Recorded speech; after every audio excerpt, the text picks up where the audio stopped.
Satoshi Call, seu resumo semanal do mundo cripto.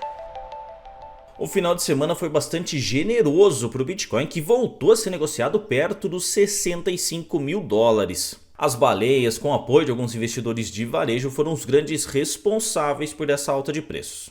Esse movimento, inclusive, mostra uma atração importante, mesmo com as projeções inflacionárias dos Estados Unidos longe de seus melhores momentos. Mas com calma, eu, Beto Fernandes, analista de conteúdo de criptomoedas da Foxbit, vou detalhar tudo isso para você aqui agora no Satoshi Call dessa segunda-feira, 14 de outubro de 2024. Estados Unidos.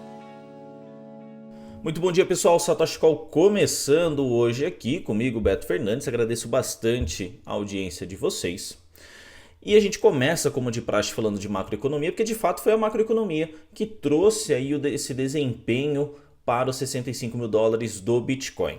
Dessa vez a gente começa falando de Estados Unidos, porque foram os eventos mais passados, mas que ajudaram a ser o gatilho na reta final da última semana. No caso, a gente teve a divulgação dos dados inflacionários por lá. E chama a atenção que durante a última semana, o CPI, que é o índice de preços ao consumidor, ou seja, a inflação que vai pro consumidor final, ela acabou ficando estável, né? Ela não subiu, nem cresceu, ficou a mesma coisa, em setembro do que ficou em agosto, porém ela veio 0,1% acima do esperado pelos analistas. Isso não foi legal. Se a gente for pegar ali no retrospecto da última semana, bem no dia da divulgação do CPI, o mercado deu uma boa queda.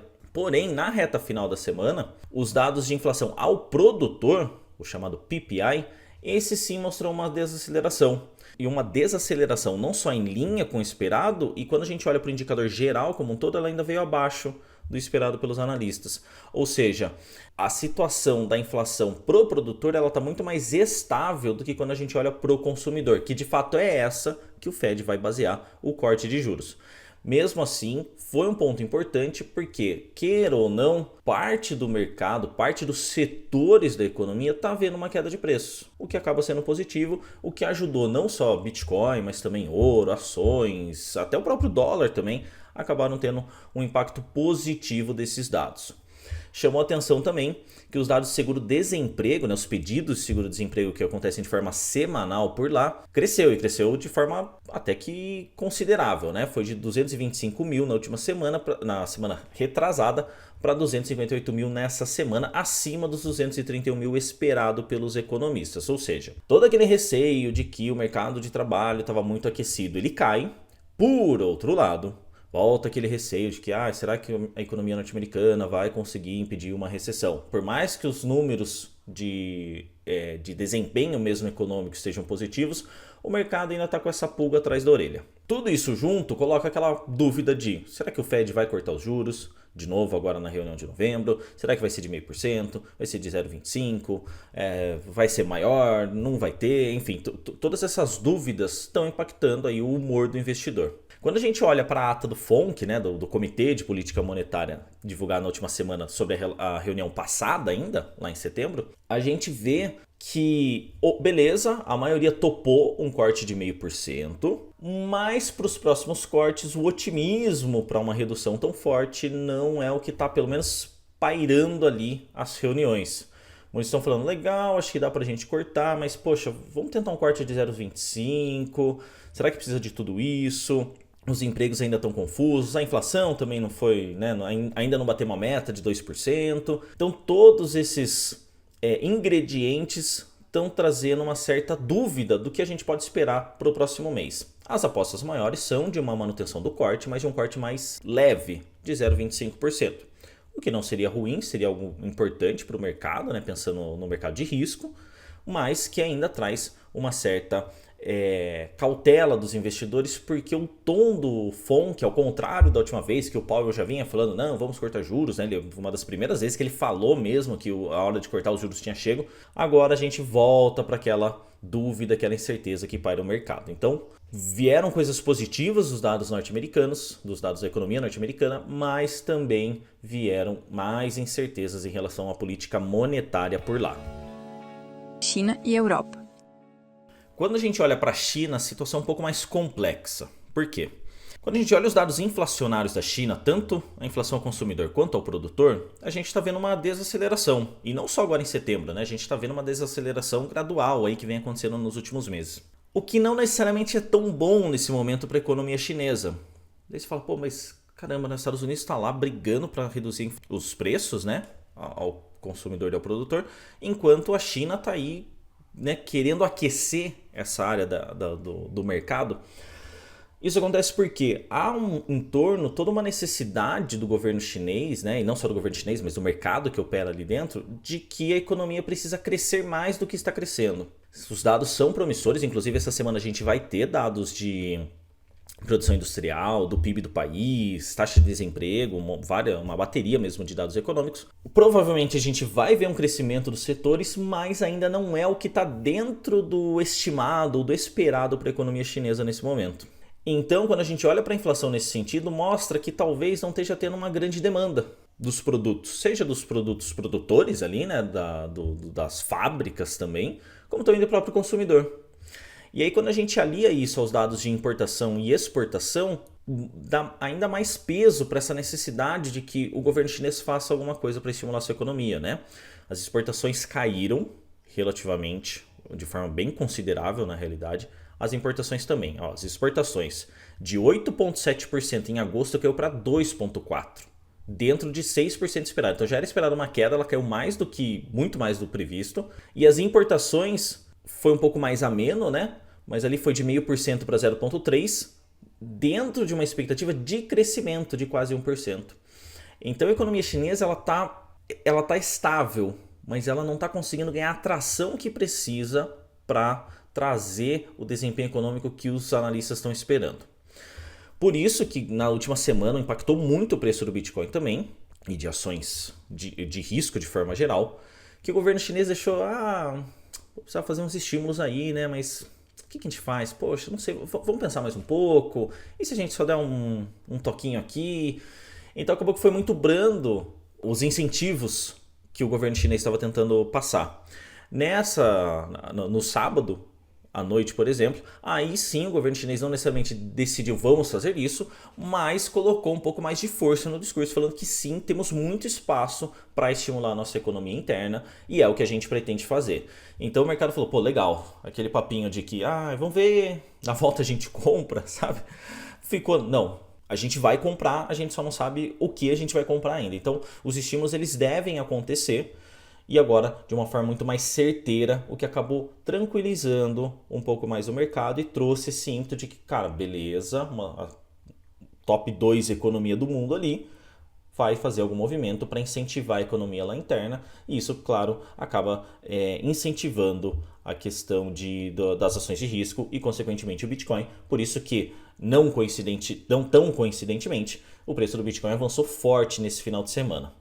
Como falei, vão ter mais dados da China para serem apresentados e a zona do euro, que a gente não comentou aqui, porque a bateria de dados deles, aí de inflação, produção industrial, venda no varejo, enfim, tudo aquilo que a gente considera como importante, vai ser divulgado aí ao longo dessa semana. Que, claro, você pode acompanhar no Telegram da Foxbit os dados, no WhatsApp da Foxbit também, todas as nossas plataformas, mas que eu trago, evidentemente, na próxima semana no Satoshi Call para a gente entender o que isso de fato movimentou ou não o preço do Bitcoin. Bitcoin. Agora sim, a gente vem para falar especificamente de Bitcoin e aí tem coisas importantes para a gente considerar. Bom, a gente viu aqui que a macroeconomia foi o grande catalisador de preços na última semana, né? Então, quando os dados inflacionários norte-americanos vieram negativos, a gente teve uma queda de preço do Bitcoin. Quando os dados de inflação ao produtor vieram positivos, ali no sentido de retração mesmo, a gente teve uma melhora no preço, no humor dos investidores. A abertura da semana, como comentado também, parece muito positiva, né? A gente está beirando os 65 mil dólares, beirando mesmo os 65 mil dólares, por conta de toda essa questão macroeconômica envolvendo a China, né? De que, olha, vamos lançar mais estímulos aí no mercado para que a gente possa evoluir. Os investidores olham e falam, legal, cara, pô, a gente está propício a assumir um pouco mais de risco, talvez a gente tenha um pouco mais de oportunidade, talvez seja um momento para arriscar um pouco mais, e é isso que a gente está vendo, por isso que o Bitcoin subiu aí, está subindo em torno de pouco mais de 3%, né? 3,2% nesse momento que eu gravo o Satoshi Call com vocês. Mas o que a gente olha dentro desse cenário também? A gente olha que a demanda por Bitcoin está alta, o que não necessariamente está correspondendo à precificação em si, né? A gente está tendo uma alta de preços, mas quando a gente olha para a demanda em si, ela não está, né? Parece que tem ainda um gap de que poderia estar um pouco mais alto esse preço, mas mesmo assim a gente está vendo um desempenho bem interessante para a criptomoeda. Começando pelos investidores institucionais, a gente está vendo aí que os ETFs, principalmente na última semana, quando a gente teve saídas, a gente teve 3 dias consecutivos de saídas. Dia 8, dia 9 e dia 10. Mas foram saídas muito tímidas, perto do volume total que a gente tem, né? E dos fluxos diários que a gente está acostumado. Então, por exemplo, no dia 7 de outubro, a gente teve uma entrada de 235 milhões de dólares. No dia 8 foi uma saída de 18 milhões, dia 9 de 40 milhões e no dia 10 de 81 milhões. E aí na sexta-feira, no dia 11, a gente teve uma entrada de 253 milhões de novo. Ou seja, o investidor institucional que investiu nos ETFs, ele está praticamente ficando. São poucos que estão saindo dos fundos nesse momento de mercado. Seja pelas questões risco, receio, enfim, a gente poderia especular demais nesses motivos. Mas o fato é que a demanda institucional pelo Bitcoin continua muito alta, continua bastante aquecida. As saídas são muito pequenas perto do volume total desses fundos, inclusive quando a gente olha para as entradas. Quer dizer que a gente não tem saídas de 250 milhões de dólares? Tem, aconteceu. Tô aqui na tela vendo no dia 1º de outubro, por exemplo, 242 milhões. Mas no dia a dia, as entradas são muito mais expressivas do que as quedas. E isso traz esse impacto positivo olhando para quê? O investidor institucional está demandante de Bitcoin. As baleias também estão demandantes de Bitcoin. Por quê? Quando a gente olha no último mês, esse grupo, né, que tem mais de 1.000 Bitcoins de Bitcoin nas carteiras, comprou mais de 1,5 milhão de Bitcoins. Ou seja, quando o preço cai para 59 mil dólares, tem basicamente uma barreira ali de baleias falando, legal, joga o preço aqui que eu compro. Em 59 eu compro. Em 62 talvez não, mas em 59 eu tô aqui disposto, eu tô para jogo. E é isso que a gente viu. Por isso que o Bitcoin, quando ele bate os 59 mil dólares, ele está sempre voltando. Tem um gráfico legal para a gente acompanhar depois, de que o livro de ordens que envolve as baleias, né, tem uma faixa muito considerável ali de ordens para compra na região de 59 mil. Quando a gente olha para venda, isso acaba tendo um pouquinho mais de entraves ali, né, no meio do caminho. O espaço é muito menor. Mas o fato é que as baleias foram grandes responsáveis por fazer esse repique para cima, né? Então quando o preço do Bitcoin foi lá para 59, as baleias falaram, não, abaixo disso não, porque eu estou comprando. 59 é um preço atraente para mim.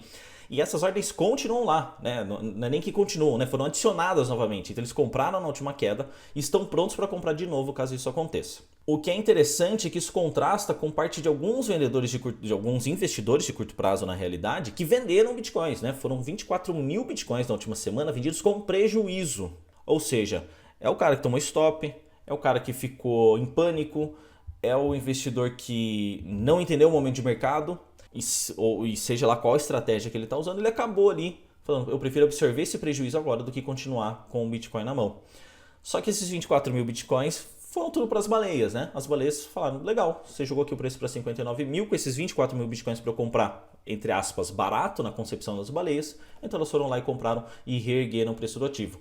Com o apoio, inclusive, do varejo, o varejo bem minúsculo, né? Que é o que eles chamam de Plankton, que são carteiras muito pequenas, que tem ali em torno de 10% de um Bitcoin.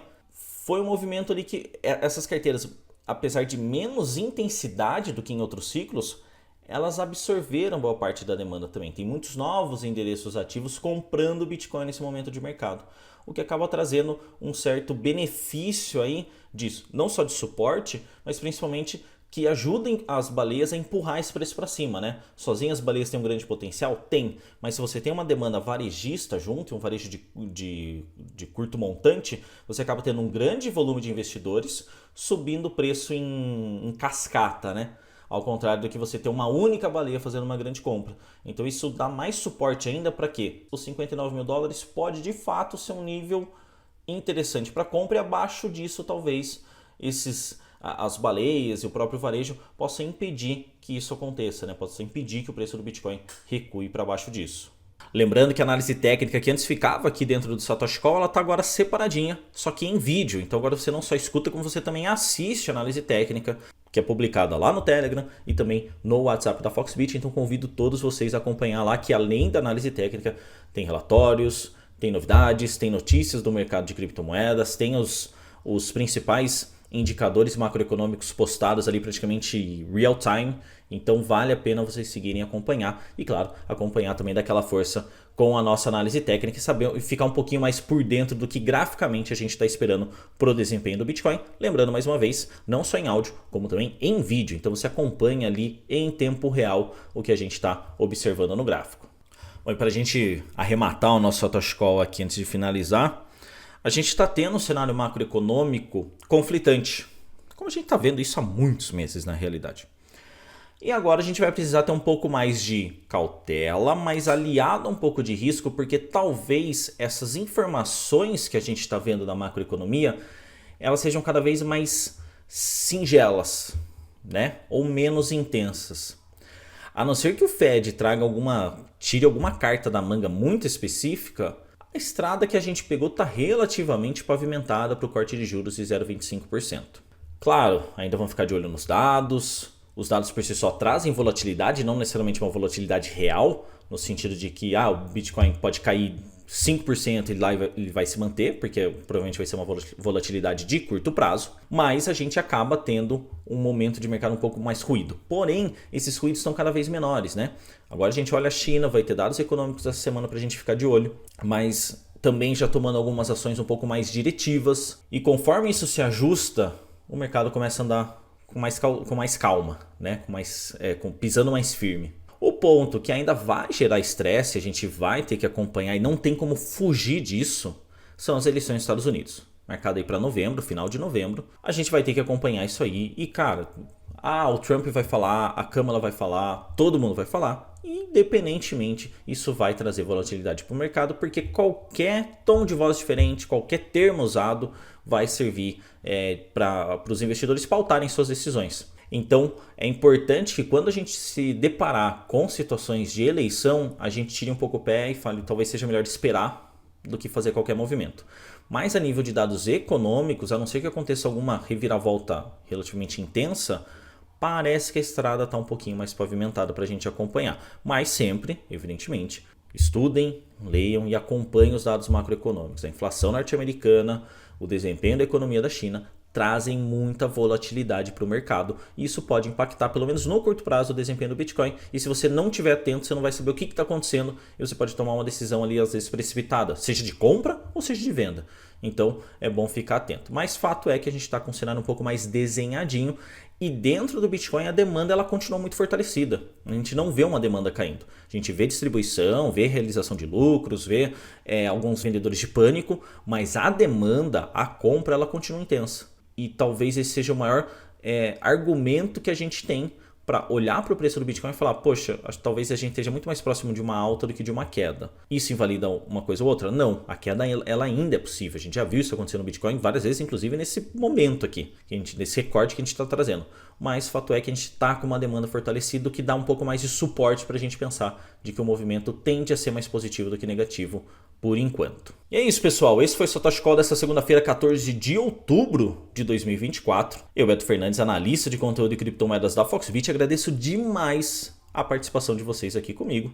E claro, como sempre, a gente volta na próxima segunda-feira para trazer mais um pouco de detalhes do mercado cripto, detalhes da macroeconomia e como isso tudo pode influenciar na sua decisão dos investimentos e até no que você já tem investido.